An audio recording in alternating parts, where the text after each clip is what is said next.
Hello friend, welcome back to my channel. God bless you. For the news update, please subscribe the channel and press the bell icon. We were sold a tale for more than 10 years.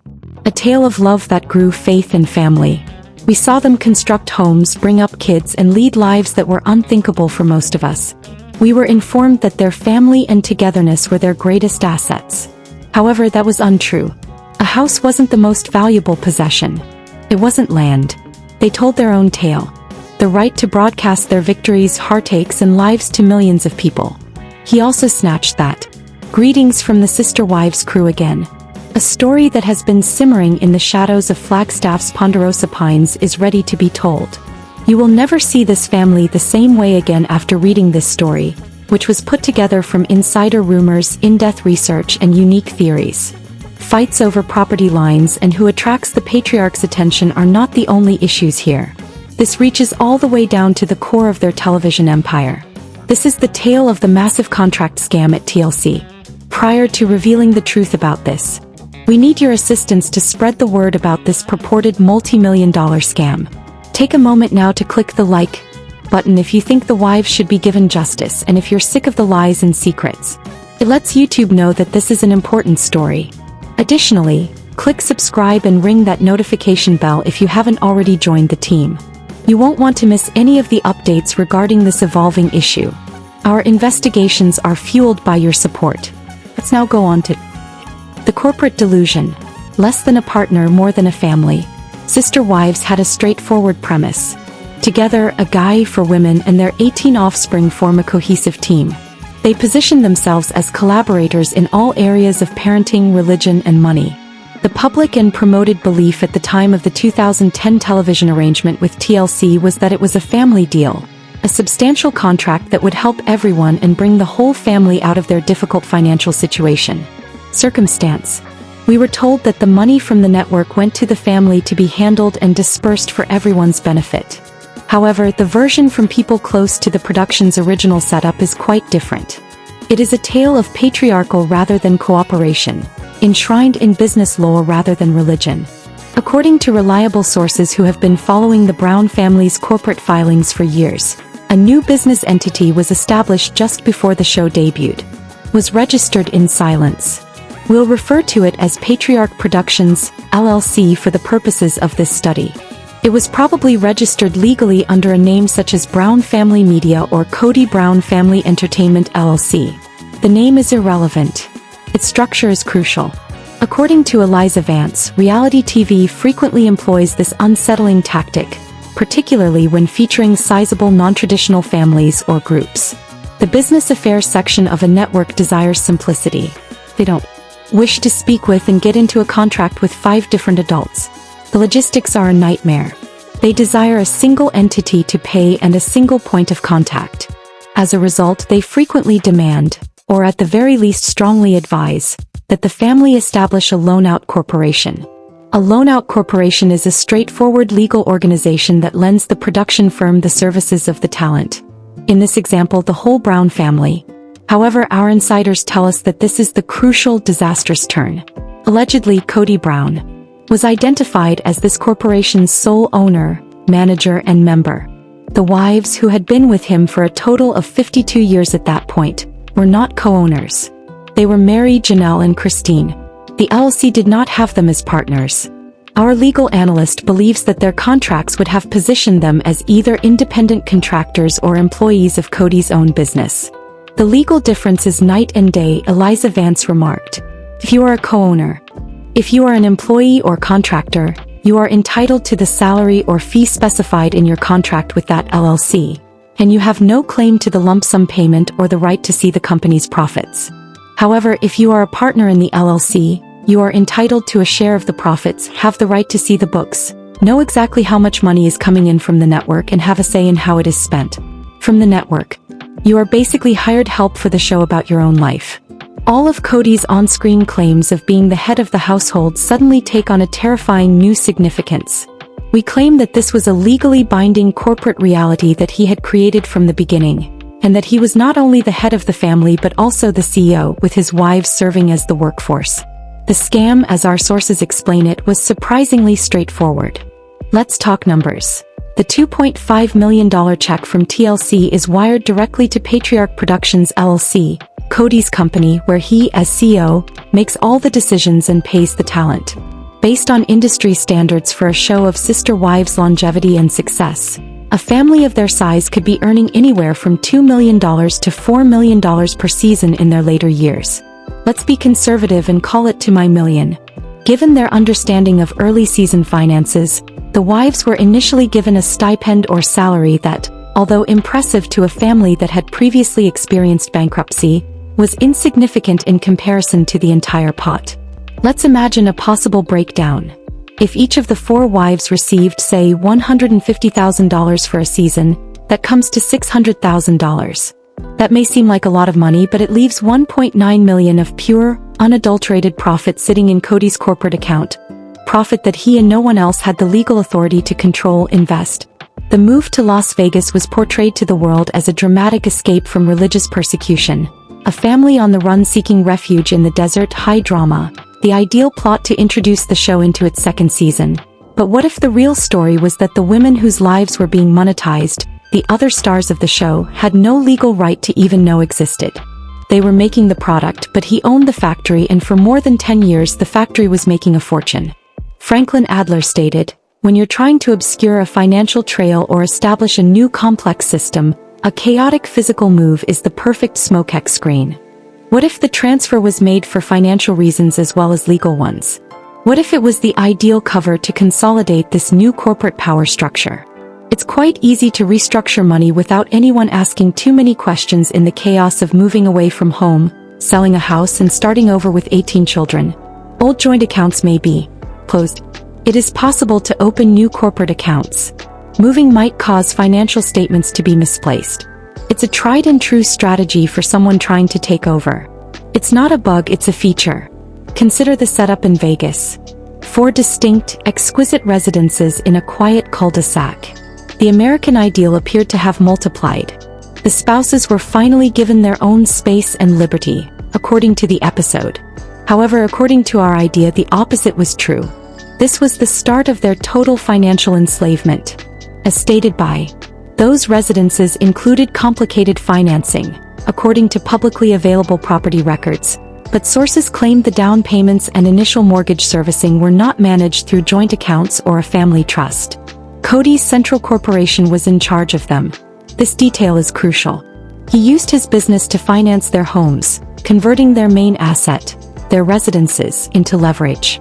If the corporation is on the mortgage, it means that it has control, stated Franklin Adler. This creates a powerful financial chain that is very, very difficult to break. It's a golden cage. If a wife were to leave, her claim to the equity in her home becomes extremely complicated. Is it a personal asset or a corporate asset? Who made the payments? If her salary was simply transferred from one of the LLC's accounts to the mortgage lender, one could argue she never truly paid for it herself. Established in Vegas, a new power player had fully emerged from the background. Our inside analysis revealed that Robyn Brown, who was no longer just the 4th wife, was now the de facto CFO of the entire Brown family operation. Prior to joining the family, Robyn had a life outside of this remote community. She had been married before, navigating divorce and debt. It is hypothesized that Robyn understood the modern world, unlike the other wives who had been in this plural bubble since they were teenagers. In meetings, the original wives would discuss feelings and family dynamics, and Robyn would be quiet until she leaned over and whispered something to Kody, who would then abruptly start talking about branding, long-term strategy, and contracts in a way the others just didn't. According to a former member of the production crew who spoke to us on condition of anonymity, Kody had the patriarchal authority, but it seemed like Robyn had the business playbook. Corporate entities. My sister wife's closet pitched on the show as a cooperative family business, a way for the wives to work together and build a business. According to this source, Robyn played a key role in reinforcing the corporate structure because she realized that being an employee was a dead end and that the goal was to become an owner. Since Kody was already the sole owner of the main LLC, the next best thing was to create a new parallel corporate structure that she could co-own with him. It's a way to legitimize expenditures, Franklin Adler said, but a look at the business filings and the on-screen drama tells a different story.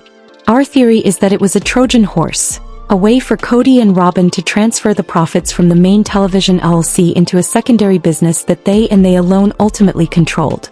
Assume that your primary TV company is making $1 million in profit.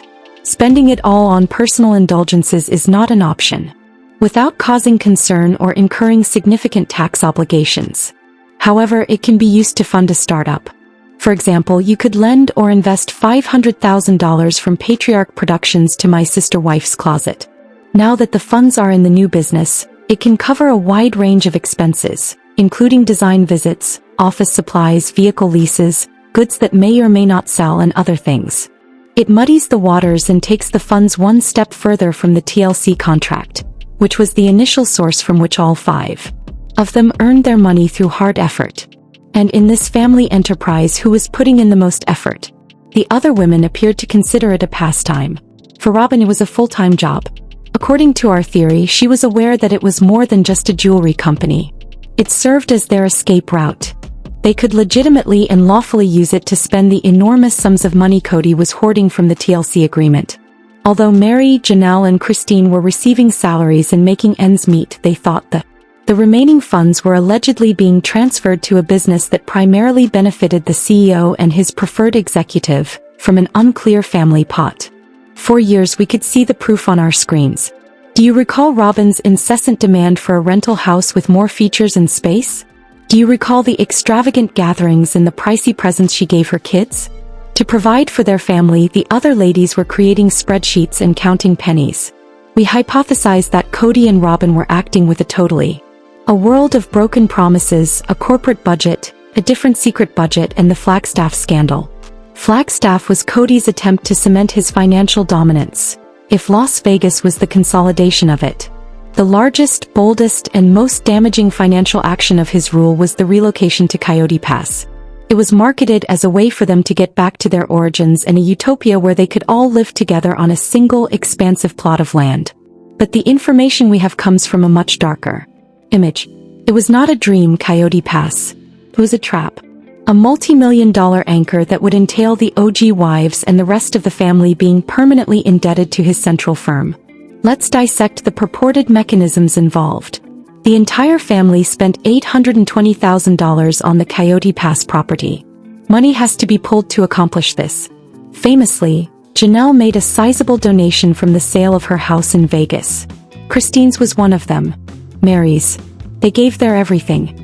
Savings, the equity they had laboriously accumulated in this undeveloped plot of property. However, no one on the show ever provided a clear response to this question. Who or what was the land's true owner? There was a complicated jumble in the ownership structure. A purposeful mix-up of names and packages. However, according to our forensic accountant expert, the actual funds, those used to finance any prospective development and settle the land balloon payments, were always supposed to originate from a single source. Patriarch Productions LLC, stated Franklin Adler.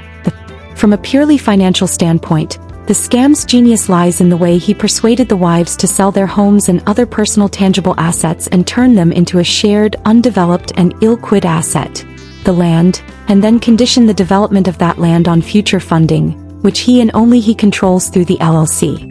This was the ultimate power play, leaving the wives cash poor and their money buried in the ground.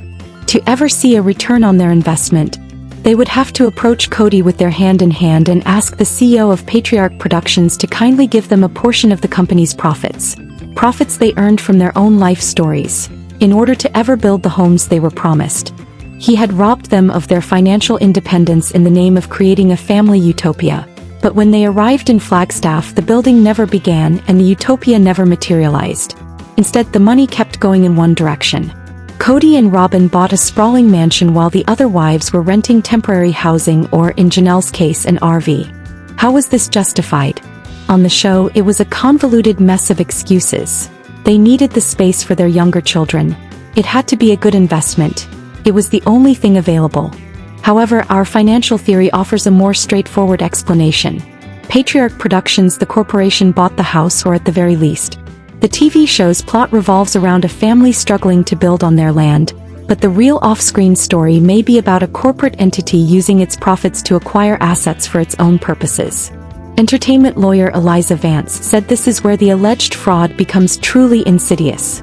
It was another corporate asset disguised as a family home, a headquarters for the CEO and his preferred partner, while the rest of the workforce languished in uncertainty. The wives are effectively financing their own disenfranchisement as the show's owner strings along its contractors with the promise of a future payout that may never materialize. Every argument they have with Kody and every tear they shed on camera boosts the show's ratings, which in turn means a larger check from TLC, which goes straight back into the corporate black box, further solidifying his control. They are caught in a vicious cycle of financial exploitation and emotional turmoil. They were operating on trust, faith, and a history of shared struggle, and they didn't seem to realize the full extent of the trap they were in. They thought of themselves as family partners, and they couldn't imagine that the man who was the spiritual and familial head of their lives had allegedly built an invisible corporate wall between himself and them, a wall made of cold, hard steel that was pure. But the walls were about to fall because one wife, after years of silent suffering, had finally. Christine stated, "I'm leaving you. I'm not just going to leave a marriage. I'm going to be the first to take a sledgehammer to the entire fraudulent foundation." The fight for her financial independence would reveal the secrets Kody had allegedly kept hidden, and as she left, she unwittingly held the key to unlocking the truth of the TLC contract fraud. We are divorced. Christine's departure wasn't just an ending. It was the beginning of Kody Brown's great financial reckoning. Welcome back to the Sister Wives crew and our special investigation, the TLC contract fraud. In part 1, we presented the explosive theory of how Kody Brown allegedly structured the family's television deal through a private corporation, Patriarch Productions LLC, making himself the sole owner and his wife merely employees. We also explained how this structure may have allowed him to control the millions of dollars flowing through the business. This arrangement lasted for more than 10 years and set the stage for a legal battle of epic proportions. But the most meticulously built house of cards can be brought down by a single gust of wind, and that gust of wind was a warrior queen who ultimately chose herself. This is the story of how the empire started to fall apart. When Christine Brown chose to leave Kody, she was doing more than just ending a spiritual marriage. She was trying to perform a corporate extraction. He and Robyn funneled the majority of the profits for their own use, paying the wives a salary, which led to the Coyote Pass financial trap. The first major battleground was her home, the Flagstaff home where she had been living. The debate on the show was emotionally charged. Will Kody help her? Will the family support her? But the real battle, according to our sources, was taking place off camera, and it was about legal ownership and corporate assets. Eliza had to untangle herself not just from a man, but also from a complex financial web that was meant to keep her trapped. In the process, she unintentionally became the first person to audit Patriarch Productions. This is the first real test of the corporate structure, according to entertainment lawyer Vance. If the theory is right, the LLC probably provided the down payment for Christine's home and the mortgage payments. Now that Christine wants to sell the house and take the equity to start a new life in Utah, Kody, the LLC's CEO, could have made a strong if unethical argument. That's not your equity. It's the company's equity you were living in. We've spoken to a source with indirect knowledge of the situation, and we believe that the real reason for the long and intense dispute over the sale of her home was not that Kody lost a wife, but rather that a seal lost an asset, and more importantly, that it set a dangerous precedent. If Christine could successfully walk away with her equity, then what was stopping the others? We paid you a salary, and part of your compensation was this housing. The profit from the sale belongs to the corporation. Franklin Adler, a forensic accountant, stated that in order to prove her financial contribution, she would have to track down the money. Where did the money for her house sale go? Straight into Coyote Pass. Where did the money for the down payment on the Flagstaff house come from? Christine, they claim, had to fight tooth and nail for every single dollar. To make her case, she and her new legal team would have had to demand one thing Kody never wanted to provide: the books. Would contend that it was her portion of the family pot, while he would contend that it was a corporate allocation. This is where discovery begins, and her attorneys began subpoenaing documents, including the LLC's bank statements, the original TLC contracts, and the corporation's operating agreement. This would be a nightmare for a man who has worked in the shadows, and as the sun began to shine, our theory began to gain traction. Christine's house eventually sold, and she reportedly received her money. Our source cites 2 reasons why Kody, the alleged corporate dictator, would finally give in. First, the threat of legal discovery was too great. A lengthy court battle would expose the entire corporate structure to the public and, more importantly, to the other wives. The cost of the lawsuit and the potential fallout would be far greater than the equity in Christine's home. And second, and this is a crucial piece of the puzzle, Christine had a powerful piece of leverage the others didn't yet. Have a new contract. By leaving, Christine had become more valuable to TLC than ever before. The drama of her escape was rated gold. The network, realizing her newfound star power, would have hurried to sign her to a new separate deal, a solo deal. According to Eliza Vance, a solo contract changes everything. She no longer has her own corporation, her own brand, and her own agent, lawyer, and she is no longer just talent being loaned out by Kody's company. Give me the equity for my house, or my new contract allows me to do a tell-all interview that will expose the entire financial arrangement. Your call, it's checkmate. Christine didn't just leave with her money. She left with the blueprint, demonstrating that it was possible to escape the corporate prison. Meanwhile, back in Flagstaff, another inmate was taking copious notes. The irony, according to our investigation, is that the most business-minded wife was allegedly the victim of the biggest business scam. Janelle Brown was always the practical one, the one who worked outside the home, the one who understood finances, and the one Kody frequently referred to as his buddy or business partner. For years, Janelle operated under the presumption that she and Kody shared similar financial objectives, investing her life savings into Coyote Pass with the conviction that she was. We believe that after Christine left, Janelle's perspective started to change significantly. She saw that Christine had fought and won her financial freedom, and she started to look at her own situation with new critical eyes. The RV she purchased was a symbol of her commitment to that dream, a practical short-term sacrifice for a long-term gain. Investing in her future, her retirement, and a home for her boys. Watch them again through a financial lens. These arguments weren't just about respect or Kody's absence. Janelle is a significant stakeholder in an investment Coyote Pass that the CEO won't develop, and she is demanding action and a return on her investment. Kody is evading, making excuses, and treating her as a disgruntled employee rather than a partner. One former crew member tells us that during this time, as if deprogramming her, Janelle started talking to Christine off-camera more and more. The source claimed that they would talk on the phone for hours at a time. When Janelle returned to film a scene after one of these calls, she had a look of icy rage in her eyes, obviously having learned something that appalled her. What did she learn?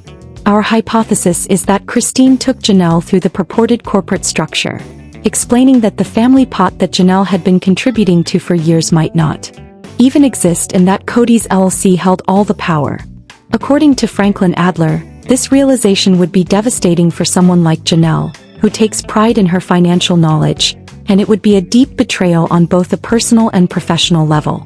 She would feel like a fool, but Janelle is a fighter, and as soon as she realized the game, she would have started planning her own exit strategy. Her plan became clear. She needed to liquidate, she needed money, and she needed to untangle. According to sources, a tense behind-the-scenes negotiation took place when Janelle, armed with the information from Christine and probably with her own legal counsel, approached Kody with a non-negotiable demand. The demand, we theorize, was simple: buy me out. Give me back the money I invested in this. Her name was from the Coyote Pass money pit. This, we believe, is the true story behind her move into an apartment and her subsequent separation from Kody. Give it to me now, or I will join Christine and we will go public with everything. Now Kody and Robyn were dealing with 2 fronts of rebellion, and the risk of exposure was doubling.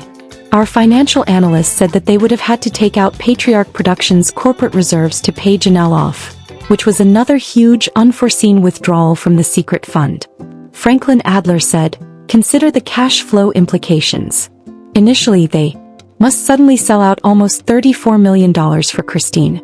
After about a year, Janelle is now requesting her part, which was probably another sizable 6-figure sum, to pay for hush money, the hidden rainy day fund, which they allegedly used for their extravagant lifestyle and Robyn's shopping sprees, is being abruptly depleted. The de facto CEO, Robyn, would have gone into complete panic as a result of this. I just don't understand why they're doing this, Robyn stated. Don't comprehend what's going on. From this fresh perspective, Robyn's sobs are about more than just losing a family. It's the fear that a financial architect feels when she sees her well-built business fall apart. It's the financial anxiety of someone who assisted in the burial and knows where all the bodies are buried. She and Kody were $1 closer to complete financial collapse, with each dollar paid to Christine and Janelle. Now with Janelle and Christine, they were able to do something they had never been able to do before, since they were financially independent and not under Kody's corporate control. Examine the notes. Meri, who was still hovering around the edges, was listening and observing. The three original women were on the verge of forming a new alliance based on a shared sense of betrayal rather than faith or a spouse. And they were going to learn the whole horrifying extent of the trick. The smoking gun and the unholy alliance. Released from Kody's authority, Meri, the original. For years, Janelle and Christine should have been doing this. They began to really communicate, exchange financial records, remember previous talks, and piece together the events of the previous 12 years. It was described as a series of vindicating yet painful meetings by a source who was quite close to one of the wives. A piece of the puzzle was in each of their possession. According to the source, Christine was involved in the court battle over her home. With a business-minded mindset, Janelle began searching. Looking back at previous tax returns that she co-signed without fully comprehending. The latter financial disparities were even more obvious because Meri had years of institutional knowledge of the family's hard times. They started constructing their case together with a group of attorneys and forensic accountants they had apparently drained their finances to recruit. That's when they discovered it. The smoking gun. According to our legal insider who has been informed about the case's progress, the wife's legal team discovered the original. The family's loan-out company's articles of incorporation were just what they had dreaded. Sole member Kody Brown. And there was Robyn Brown, identified as an officer of the corporation virtually from the start. The evidence was this. Kody's patriarchal plan wasn't the only one. From the beginning, there were claims that the two of them were involved in a concerted financial plot. Robyn was more than a recipient. He worked as an architect. Entertainment attorney Eliza Vance stated this. The fact that Robyn is listed as an officer is shocking because it dispels the myth that she was just another wife and paints her as a key player in the management of the very entity that was allegedly defrauding the other women. It exposes her to direct legal liability and is the type of document that wins lawsuits. The forensic accounting team then thoroughly examined the LLC's bank records, the accountants allegedly discovered two distinct patterns of spending. First, the small regular salary payments to the original wives, and then everything else. Massive regular payments to high-end retailers. Our source specifically mentioned tens of thousands of dollars spent at stores like Victoria's Secret, Nordstrom, and other luxury brands far beyond what was eventually obtained through legal pressure. May have been justified by their salaries on screen. Lease payments for expensive cars that Kody and Robyn used exclusively. Payments for expensive trips and vacations for Kody, Robyn, and their kids that were never shown on the show as family vacations. Large loans from Patriarch Productions to My Sister Wife's Closet, many of which were never repaid and were later written off as business losses, a traditional method of making money disappear, and most shocking of all, a direct trail of funds. From the LLC. This is what we call commingling of funds and potential corporate malfeasance, explained Franklin Adler, forensic accountant, in reference to the down payment and subsequent mortgage payments on Kody and Robyn's multi-million-dollar Flagstaff estate. When you have a responsibility to other stakeholders, or in this case, the talent whose life stories are funding the company, using corporate funds for personal purposes is a serious red flag. Now, the wife's attorneys might contend that each dollar spent on a shopping binge for Robyn was a dollar that was taken right out of their hands. They are able to measure the treachery, the business structure, the paper trail, the years of deceit, and the proof were now in the wives' possession. For more than 10 years, they had been the faces of a popular television program that brought in tens of millions of dollars for both TLC and their own family business. The CEO and his favorite executive reportedly lived like royalty on the profits of their suffering, while they were treated like low-level workers and made to scrounge for scraps from the corporate table. They possessed a decision. They could leave after destroying the family's reputation and leaking the information to the media. Or they might take a much more destructive action. They might get revenge and retrieve what was rightly theirs by using the same legal system that Kody had used to manipulate them. They decided to go to battle. Chapter 7. The legal action. The alternative of nuclear. This is our story's most explosive and current update. Our legal insider's report is reliable. In recent weeks, the original three wives, Meri, Janelle, and, according to reports, Christine has launched a new large, sealed lawsuit. Coyote Pass and family assets are not at issue in this litigation. This is a clear, targeted attack on the core of the television business owned by the Brown family. We are informed that Kody Brown and Robyn Brown are named as co-defendants in the action, which is against Kody Brown Family Entertainment LLC, and that they violated their fiduciary duties. It is a multifaceted attack that aims to recover 10 years of lost income and, in a cunning legal maneuver, take control of their personal narratives. According to our source, there are three primary claims in the complaint. Claim 1: false inducement and backing. According to entertainment attorney Eliza Vance, this is the money shot. Their attorneys will literally claim that the contracts with the wives, employees, or contractors are worthless because they were signed under false pretenses. They were misled into thinking they were working as contractors for Kody's private corporation, but rather as partners in a family business. Consequently, they are requesting in retrospect their due portion of the earnings from each and every program they have ever produced. Let's figure that out. The play has made the family upwards of $30 million over its lifespan, according to conservative estimates. The wives would each receive $6 million if they were considered to be 15 partners. Deduct the salary they received over the years, which might range from 1.5 cents to 2 million. Over the years, this claim alone might total more than 2 million. Just this assertion might be over by 2 million throughout the years. For a total of over $12 million in back pay, this claim alone may amount to nearly $4 million for each wife. The complaint will contend that in order to persuade the wives to appear on the show for a small portion of their market value, Kody and Robyn willfully and knowingly misrepresented the financial structure. Claim number 2: seizure of company assets and profit sharing. According to our source, this portion of the case especially targets Kody and Robyn's mansion and other assets bought with the LLC's funds. According to Franklin Adler, imagine the scene. Kody and Robyn, the king and queen of the castle, are served with an eviction notice because their home was legally purchased with their stolen wages, and they are pursuing the house, claiming that it was not a family home. If you can demonstrate that a corporate asset was bought with improperly diverted funds, you can petition the court to seize that asset and force its liquidation to pay back the people who were defrauded. The third claim, intellectual property and termination of rights, is perhaps the most innovative and forward-thinking part of the lawsuit. It's not just about the money of the past, it's about controlling the future.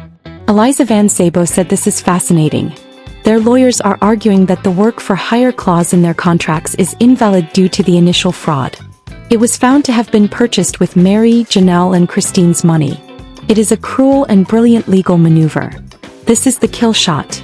Without the ability to use footage of the original wives, sister wives as we know it would cease to exist, and there would be no show with just Kody.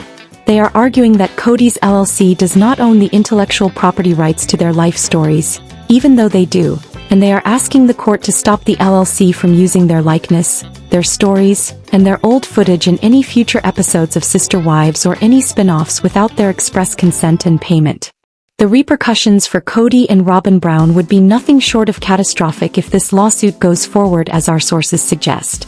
This move would effectively give Meri, Janelle, and Christine the power to cancel their own show, or at the very least force TLC to sit down and negotiate new, separate, and extremely lucrative contracts directly with them, cutting Kody out completely. They are taking back their own story. The lawsuit alleges intentional fraud, which exposes them to punitive damages that could add millions more to the judgment. It also could draw the attention of the IRS, which has a very negative opinion of using corporate funds as a personal piggy bank. Armageddon. A judgment of $12 million or more would instantly bankrupt them. They would lose everything, including the house, any remaining land at Coyote Pass, and their savings. And what of the OG3? For them, this lawsuit is not just about money. It is about reclaiming their power, their agency, and their history. It is the last act of a 30-year story where the women who were taught to be silent, to be obedient, to keep sweet, would finally find their way back to their former glory. Franklin Adler said that they would be financially radioactive, that no network would touch them, that their brand and reputation would be completely destroyed. and that the empire they built would be completely destroyed. The story of Sister Wives was supposed to be about one man's vision for a family, but in the end the real story, the one that will be remembered, is about 3 women who tore down that vision to build their own better lives. They are no longer sister wives. Instead, they are a sisterhood, a strong, united front that is planning to hold the patriarch accountable for decades of alleged deception. The biggest asset was never the land, it was their story, and they are finally taking it back. What do you think of this explosive theory? Could Kody and Robyn have planned a 10-year fraud against the other wives? Share your thoughts in the comments below. The Sister Wives crew will be following this explosive lawsuit, which is the culmination of their journey and a final definitive statement that they will not be silenced, erased, or cheated.